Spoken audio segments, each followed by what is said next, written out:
one-man show. You are now tuned in to me. You are now tuned in to the One Man Show. Sit back, relax, and enjoy.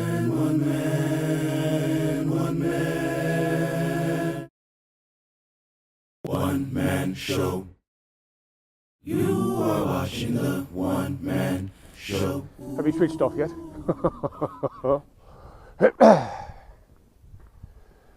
Walking along here in the bird song, nature's social media. I'm over here. I think I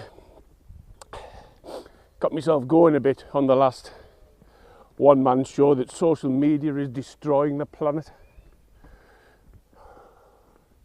But it also does a lot of good. I'm in touch with people I haven't seen. Oh heck, 30 years. Yeah, 30 years since I left the army. More or less now, 30 years. 30 bloody years. Christ, where's that come from?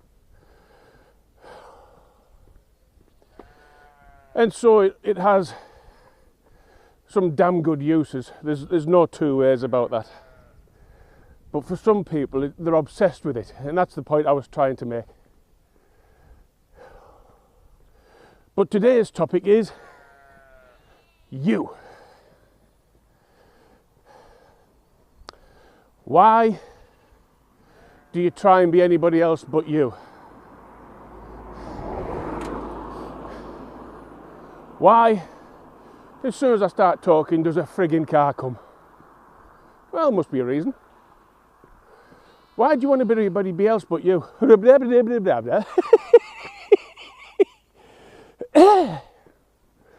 Hope you didn't see me ball patch. Why would you want to be anybody else but you? You see, we get so hung up on not liking our lives that we want to be somebody else.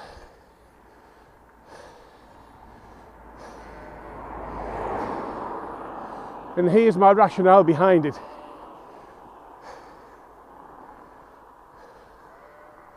And it's about me. Why do I do what I do? Do run, run, run, do run, run. I love what I do. Getting on the motorbike and setting off. It's a fabulous feeling. And I get to do that most days. There are times when I'm getting on Beyonce, I feel as if my grandfather's with me, my mum's dad. Worship the very ground he walked on. As he took me round Crook on his BSA Bantam. As soon as I could touch the pedals, we were off. And I was obsessed with bikes ever since that day. And then through social media, it enabled me to establish Motorbike TV, that then also is known as Motorbike Adventures of Britain, India, Tenerife, wherever everybody like, really. But why do I keep doing it? Because it ain't easy. I have to make a living. It ain't easy. I have to promote the books for sale. It ain't easy.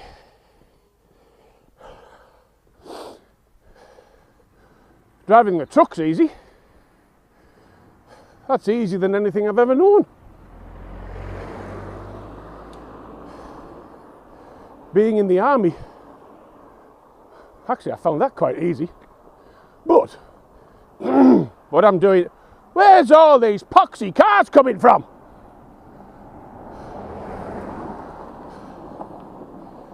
God damn, I only live in a small village.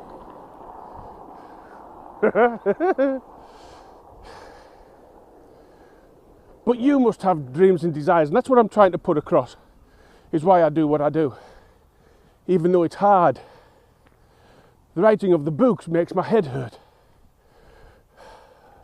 I worry every time I get on the bike if I'm going to get knocked off.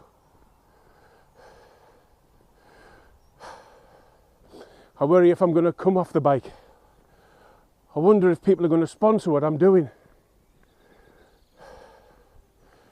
The anxiety levels really are through the roof. Will people like what I'm going to produce? Will people like me? Will people want to emulate me? But that's why I do what I do. It's all about, look at me. And that's arrogant. And I got arrogant, really arrogant, a couple of years ago. I was busy doing what I was doing, making me films, then put some digital guide together, which was really well received. And then I did something I swore I would never do, and that was go back to print. Because I'd produced magazines nationally, and I'd produced guidebooks nationally in the early 90s and early 2000s for that matter, because it's all I knew after I'd had the operation. And the problem with print is once it's printed, and there's glaring mistakes, and people take great pleasure in showing you where your mistakes are. In a film you can edit it out, in a digital guide you can edit it out. Once it's printed, you're buggered. So why do people do anything? And that was what I was building up to. Why do anybody does anything?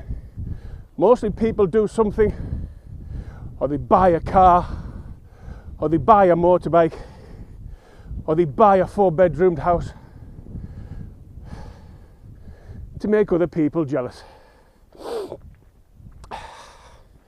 Back in the day, I used to have an S series Merc 4 litre. I had a 7 series BMW, had a Land Rover Discovery, and people used to, wow, what a nice car you've got. And that used to make me feel great. And that's why you do really what you do. You get into relationships because they make you feel great. It's not that you make them feel great. They make you feel great. You buy a new car because hopefully you're going to make people jealous. You take photographs of where you are to try and make people jealous.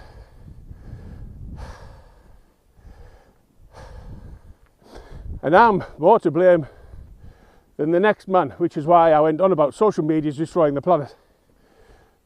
Because you get sick of it.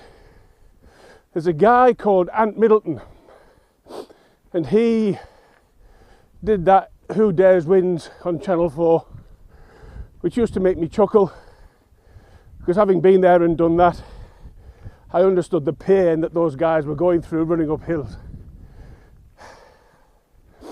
And so it made me smile. And I took a shine to him. He has that aura about him that made me want to be in his vicinity. But then I'm writing a book. Okay, I'll pre-order that, which I have.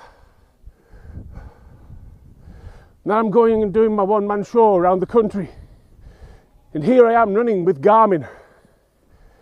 And it got to the point where I thought, get out me life. He'd gone from being nowhere to being everywhere. And having followed him on Facebook, I've now unfollowed him because I'm sick of his posts. And that got me thinking. People have said, you post prolifically. Because there was one guy who is quite wealthy in America, and he posts half a dozen times a day on Facebook, a dozen times on Twitter, and hundreds of thousands of people watch what he does. Another guy is, get it out there, get it out there. And there's my friggin' phone going off.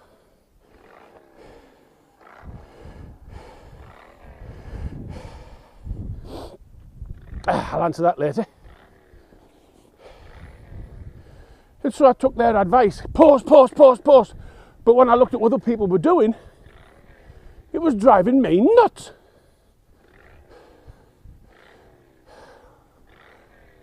And so I'm going to reduce my postings down. I'm not going to come off Facebook. It's made me quite wealthy, really. And I'd be stupid to ignore it. Like I'm ignoring this phone call because I know who it's from and I don't want to talk to him yet. It's too early in the morning.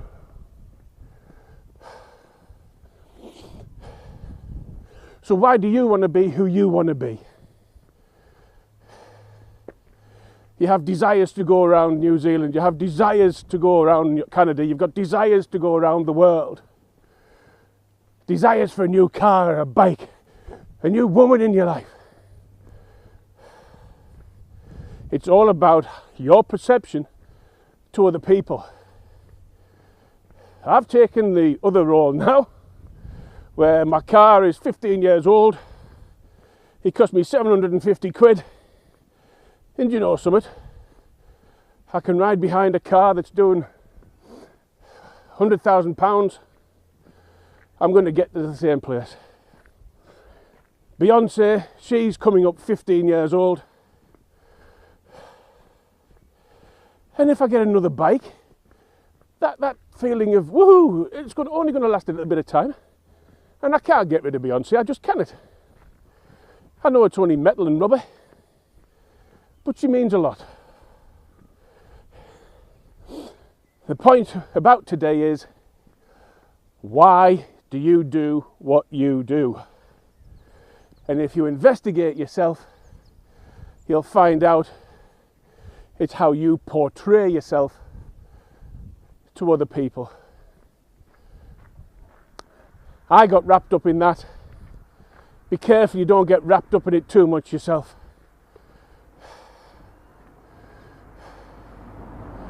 There's a guy across in Tenerife I met.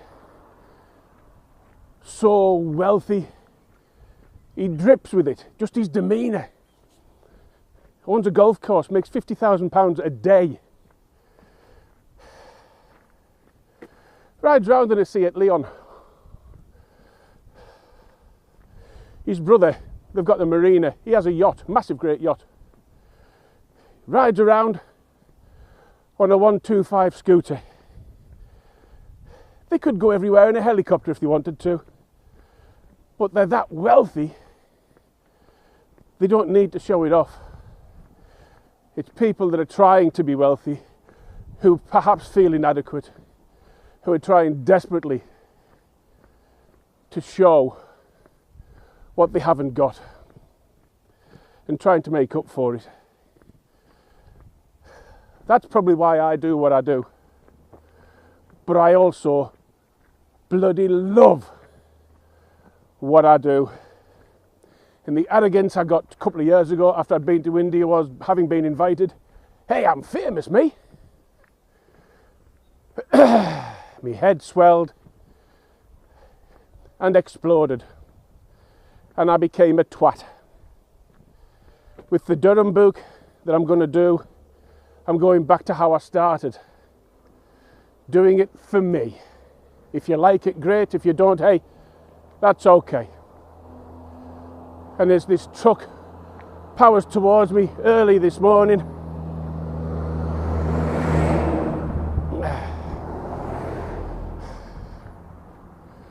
and I get towards the twisty bridge, let me leave this with you. If you're unhappy where you are, do it for you, not what anybody else thinks, because ultimately nobody else gives a shit. So until the next time, bye bye for now. One man show. You are watching the One Man Show. Ooh, One Man Show.